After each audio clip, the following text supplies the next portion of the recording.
Evening. It is day 21 of the International Great Black Read Aloud Day. As you know, or you may not know, we've been aloud all month. Different topics, different genres. And today is day 21, and our topic is marriage. We are giving voice, excuse me, we are giving voice to words written by Black people around the world. And our topic of the day is marriage. And our selection for today is 10 Rules of Dating by Dr. R.A. Vernon. And I chose this, although it says 10 Rules of Dating, 10 Rules of Dating. I chose this book, this selection, because married people who have read this book have said that it is a book that they probably should have read before they got married. And so we are going to read chapter 3 out of 10 Rules of Dating. Okay. And he starts his 10 rules in case you were interested, and they are in order in the way that he has listed them. They're in order of priority according to him. Rule number 1, there must be physical attraction. Number 2, they must love Jesus. Number 3, there must be compatibility and connectivity. Rule number 4, discuss each other's past. Rule 5, discuss children. Rule 6, talk about money. Rule 7, pace yourself, slow down. Rule 8, engage or disengage. Rule 9, go to counseling. And Rule 10, don't touch. And we are going to read rule number 3. There must be compatibility and connectivity. And we encourage you to visit our YouTube site. We are putting up all the videos. If they don't go live and people record them and put them on this, we would like you to tag us and put those on, tag us and let us know or message us at the International Great Black Day so that we are able to include your books and add your selections to our reading list. Okay, rule number 3. There be compatibility and connectivity. Our selection today is 10 Rules of Dating by Dr. R.A. Vernon. As important as it is to have Christ and as a couple, it's not enough. If I consider a person to be a potential spouse, we have to be able to talk about more than the Bible. We have to be able to connect on several levels. Take it from someone who enjoys to hang out with his wife. We relate on everything from the bedroom to the bank account. And yes, we both love the Lord with a passion. But trust me when I tell you, you need more than Jesus in common to have an enjoyable relationship. So many people go out with each other for years, set a date, plan the wedding, get married, buy a home, and even have children together. They finally come to the dreadful reality that they have nothing in common.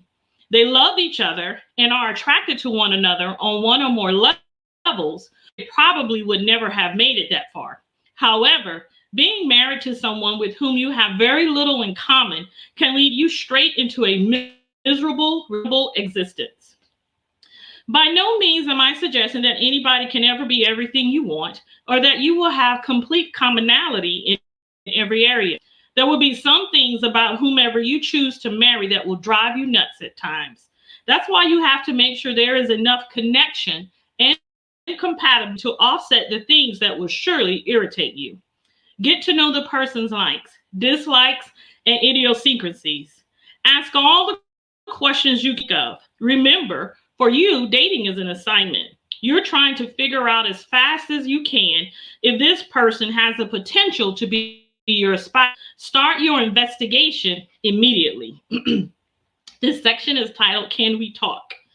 If you're a person who enjoys conversations, rich intellectual stimuli, philosophical repartee, and scholarly debates, then definitely engage your potential mate in this discourse right away. See if the person has the willingness, and perhaps more important, the ability to talk about the things that are significant and rousing you.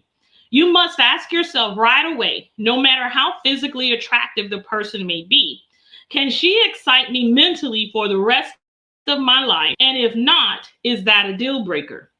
If it is, quickly end the relationship and wait for God's person to come along. When we talk about connectivity and compatibility, it's important that this occurs on several levels. The first two being physical and spiritual. Regarding spirituality, as we discussed in the previous chapter, though being a Christian should be an absolute prerequisite for anyone you date, I should be mindful that this is from a Christian perspective. That there alone may not be enough based on your level of spiritual maturity.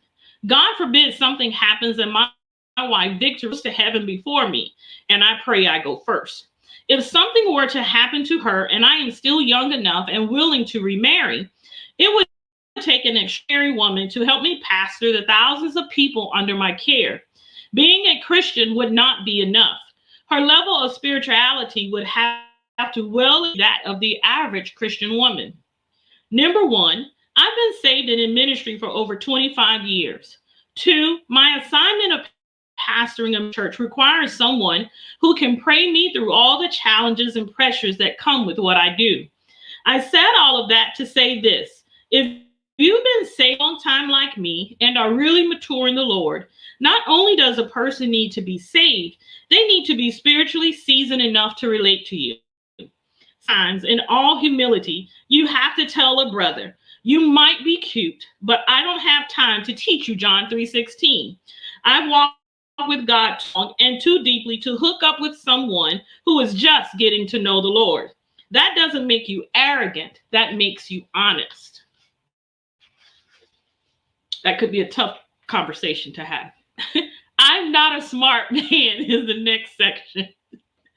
To those of you who consider yourself to be more than average when it comes to intelligence, can you see yourselves marrying someone who's not? Could you hook up with a brother who just honestly a smart man? As I write this book, I'm dealing with several married individuals who have come to me in what I consider an ongoing mental agony.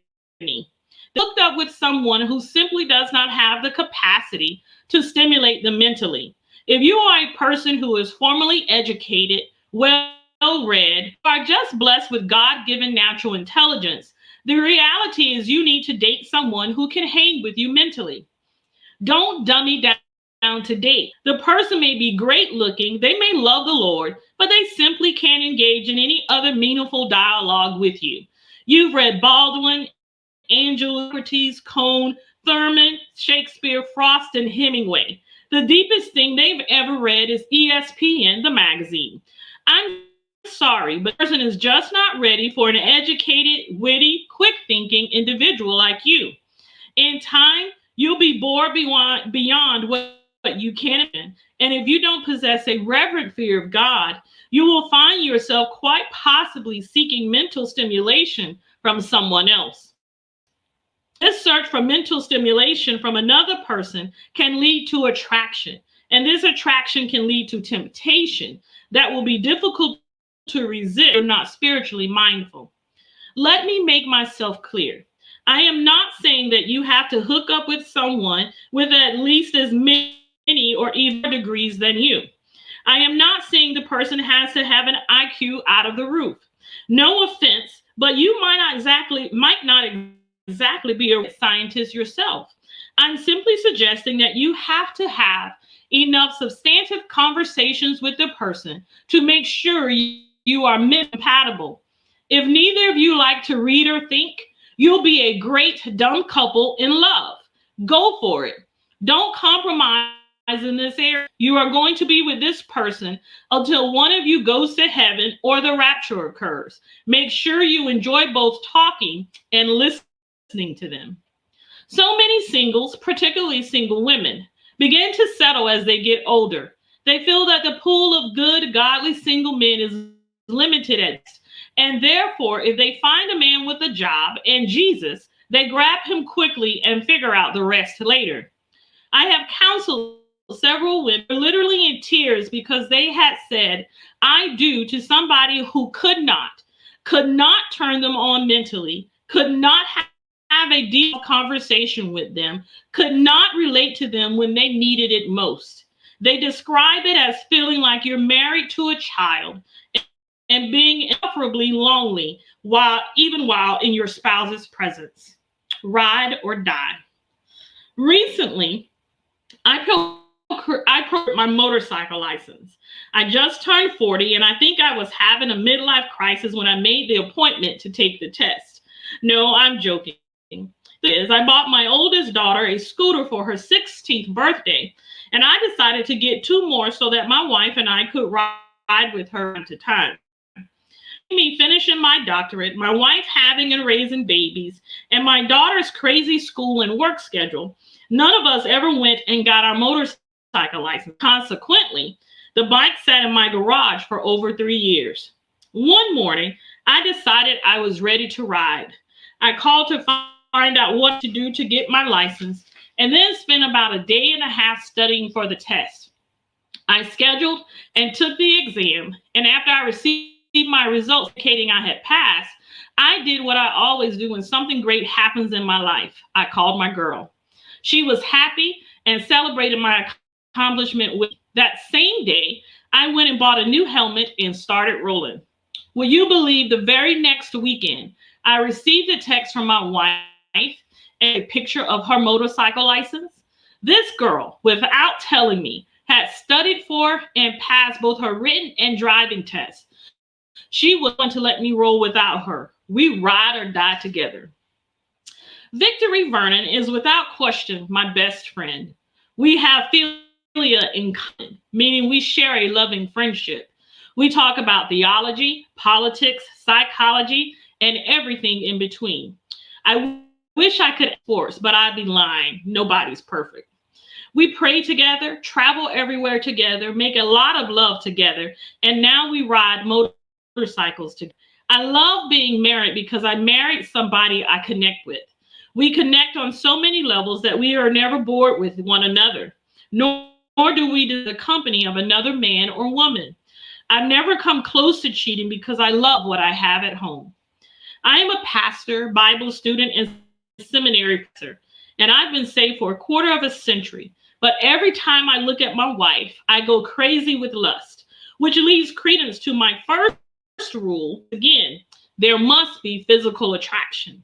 Sometimes I don't know what I thank God for the most, my home or my wife's body. I enjoy physically, and the real beauty of it all, our physical and sexual connection is biblically supported. Proverbs 5:19 reads, "She loving dear, a graceful doe. Let her breast satisfy you always. May you always be captivated by her love." This is one of several references that makes to the splendor of holy sexuality, which is rooted in your connectivity and compatibility. When I feel supported and respected, I am tremendously attracted to my wife. Conversely, when she feels loved and appreciated, she is attracted to me. Thus, our sexual chemistry is often, but not exclusively, cultivated in our mutual respect for and commitment to each other's needs, each other's emotional and mental needs.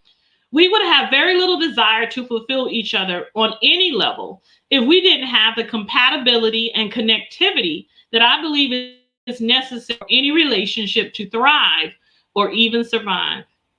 Here is another reason why Rule 2 is essential. When my philia is not working, when my eros dwindles because of the incessant weariness that sometimes accompanies my busy life, excuse me, my agape, the love I have for my wife that is grounded exclusively in the love of God that I possess because of my Christian core, takes over and our relationship continues to flourish despite any other circumstances. Even though you need to have some things in common in order to have a solid relationship, you don't have to be exactly like the person you marry. Who needs two of you in the house? I certainly don't. It's true that it's true that opposites often attract. My wife is short, I'm tall. She hates talking in the morning, and I'm wide-eyed and excited at 6 a.m. She's patient, I'm aggressive. I could give you another 20 areas in which we are polar opposites, but that said, we connect. Differences are fine as long as those differences don't keep you from connecting. Believe it or not, there are introverted people who are madly in love with people who won't shut up. One talks all day, the other sits there and listens, and they both love it.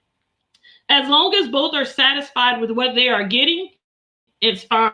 You don't need someone perfect because no one is. What you should pray for is a person that is perfect for you.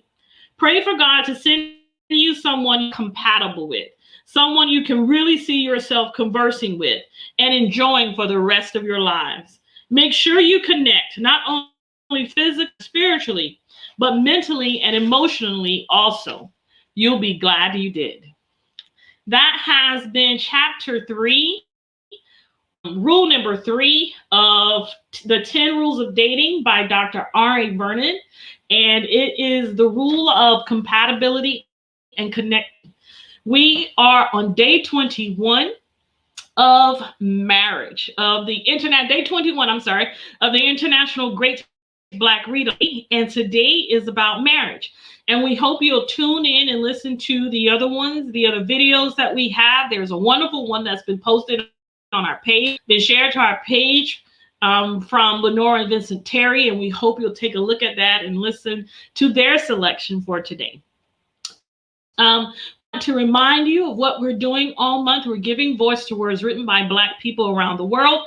And tomorrow, our topic is purpose and passion. And we'll be reading words written by someone who is Black on purpose and passion. And there is a treasure trove of wonderful advice, wonderful information on being purposeful and passionate in life. And we hope you tune in tomorrow for day 22 of the International Great Black Read Aloud Day. If you haven't, we'd like you to visit the website, check out our reading list. And if you haven't, subscribe to our YouTube channel. All the videos are posted there. And so if you missed a day and you want to go back, it's there. It's all sorted by day and making it easier for you to find what you're looking for. We will see you tomorrow for day 22. Have a wonderful evening.